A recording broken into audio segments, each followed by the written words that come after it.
ഓണത്തിൻ്റെ ഈ ഒരു ഡ്രസ്സോടുകൂടി നമ്മുടെ ഓണം കുർത്തീസിൻ്റെ കലാപരിപാടി നമ്മൾ ഏകദേശം അവസാനിപ്പിക്കുകയാണ്.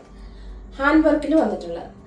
അതല്ലാണ്ട് കുറച്ചുകൂടെ പ്രീമിയം ക്വാളിറ്റി നോക്കുന്ന കസ്റ്റമേഴ്സ് ആണെങ്കിൽ 1-2 കളക്ഷൻസും കൂടെ ഉണ്ട്. അത് കുറച്ച് പ്രീമിയം റേറ്റിലുള്ളതായിരിക്കും. അപ്പം ഇതിനെപ്പറ്റി പറയുവാണെങ്കിൽ വീണ്ടും ഹാൻഡ് വർക്ക് ഒരു നല്ല ഇങ്ങനത്തെ ഒരു കഴുത്ത് വന്നിട്ട് 3/4 സ്ലീവിൽ സ്ലിറ്റഡ് പാറ്റേൺ വന്നിട്ടുള്ള ഒരു ടോപ്പാണിത്. ഇതിൻ്റെ അടുത്തുള്ള വർക്ക് ഇങ്ങനെയാണ് വരിക. ഞാൻ വെയർ ചെയ്തിരിക്കുന്ന സൈസ് വന്നിട്ട് മീഡിയമാണ്. എൻ്റെ സൈസ് മീഡിയം. അപ്പം എൻ്റെ വണ്ണവും ഒക്കെ ഉള്ളവരാണെങ്കിൽ മീഡിയം സൈസ് ചൂസ് ചെയ്യുക. പിന്നെ അങ്ങോട്ട് നിങ്ങൾ നോക്കിയെടുത്താൽ മതി. അപ്പം ഇത്രയൊക്കെ പറയാനുള്ളൂ. Thank you so much. നിങ്ങൾ വേഗം കയറി പർച്ചേസ് ചെയ്തു. അപ്പം നേരത്തെയൊക്കെ പർച്ചേസ് ചെയ്തവർ ഇപ്പോൾ ഓർക്കുന്നുണ്ടായിരിക്കും, അയ്യോ നമുക്കിത് മതിയായിരുന്നു എന്നല്ലേ.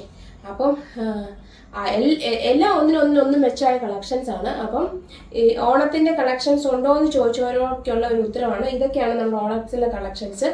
ഇനി ഓണത്തിൻ്റെ കളക്ഷൻസ് നമ്മൾ ആഡ് ചെയ്യുന്നില്ല. ഇപ്പം ഈ കാണുന്നതിൻ്റെ അകത്തൊക്കെ വെച്ചിട്ട് നിങ്ങൾ പർച്ചേസ് ചെയ്യുക. എല്ലാം നല്ല കളക്ഷൻസ് ആണ്. നിങ്ങൾക്ക് കണ്ടാൽ തന്നെ അറിയാം, നല്ല വെറൈറ്റി കളക്ഷൻസ് ആണ് ഞാൻ മാക്സിമം നിങ്ങളിലേക്ക് കൊണ്ടുവരാൻ ശ്രമിച്ചിട്ടുള്ളത്. അപ്പം താങ്ക് യു.